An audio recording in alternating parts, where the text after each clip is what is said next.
someone named Scott Dunlap came to Bravo with tape that he had shot of his neighbors in Coto de Caza. And excuse me, it was this tape. It had weird narration on it. I think it was him narrating it. And I don't know if his initial idea was to do kind of a Curb Your Enthusiasm type show.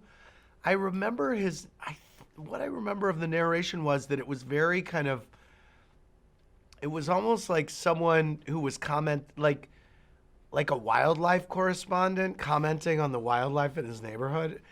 And you saw kind of Vicky going down her slide. She had this grotto in her backyard. And it was like these women on the tape, their hair was blonder, their boobs were bigger, their kids were hotter than anything you had seen. And they were really wealthy.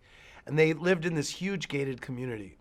So they wanted to keep people out, but they were letting cameras in. So that was one of the first of many juxtapositions of the world of the Real Housewives. But he brought us this tape and we said, there's something here, and then go shoot some more. And then he was working with this production company at the time, and I remember casting, there was like this psychiatrist and his wife who were on it, and these other people. And in my mind, if it worked, it would be a story, because they all lived in the same neighborhood. So in my mind, if it worked, it would be like a modern day soap opera, like on All My Children. They all ate at the same restaurants. They all went to the same beauty salon. And so I said to the producers, look, you should localize this. They all go to the same tennis club. They go to the same country club.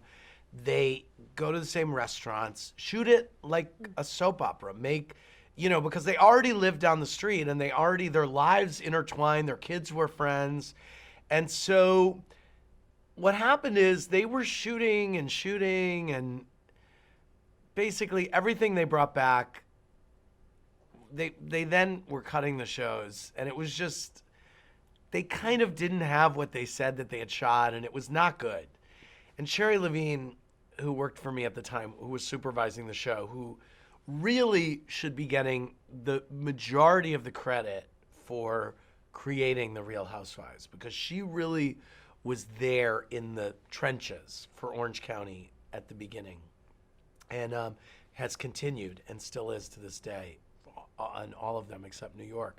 She was like, I don't know, we have to shoot more. We had to shoot more. There were stories that were kind of didn't follow through. And so we wound up going to Lauren and Francis and saying, look, we got a kill fee. We said, if we kill the show now, it will wind up costing us another $400,000, I guess. And Lauren said, look, just finish the show and we'll see what happens. And we finished it. And I remember it was going to be called The Real Housewives. The Real Housewives, because Desperate Housewives was really big. So these were the Real Housewives, and it was our answer to the Desperate Housewives. And I remember Jason Klarman, who ran marketing at Bravo then, I think it was his idea to have them all holding oranges, because in Desperate Housewives, they all held apples, I believe. So, and there was some threat from ABC of a lawsuit because of the fruit. And I remember Lauren sending an email saying, you can't copyright fruit. That's ridiculous. We're doing this. And so that's how that happened. And then I remember towards the end near the time it was going to premiere, Lauren slapped Of Orange County into the title. And she did it in case we ever wound up doing a Real Housewives in another city.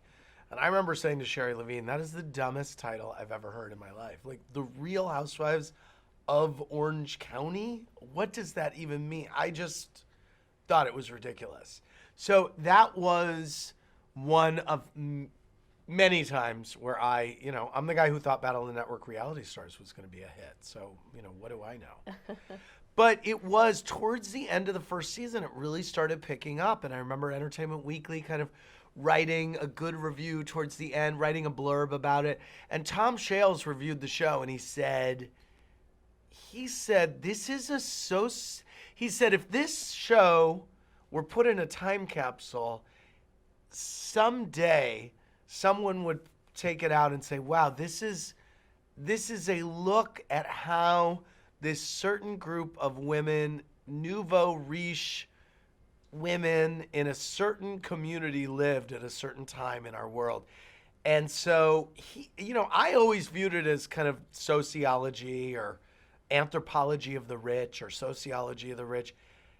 It's also a real kind of lesson on human behavior. It's like how not to behave, how to behave, friendships, marriages, and how to communicate, how not to communicate. But it really is all about behavior, and it's relatable in a really weird way. It's totally unrelatable. There are people on there who people find horrible. There are people on there who people find funny, who people find empathetic, who people want to laugh at, who people want to laugh with, who people hate, who people love to hate. And guess what? That's like every soap opera on TV. It's exactly, the same model.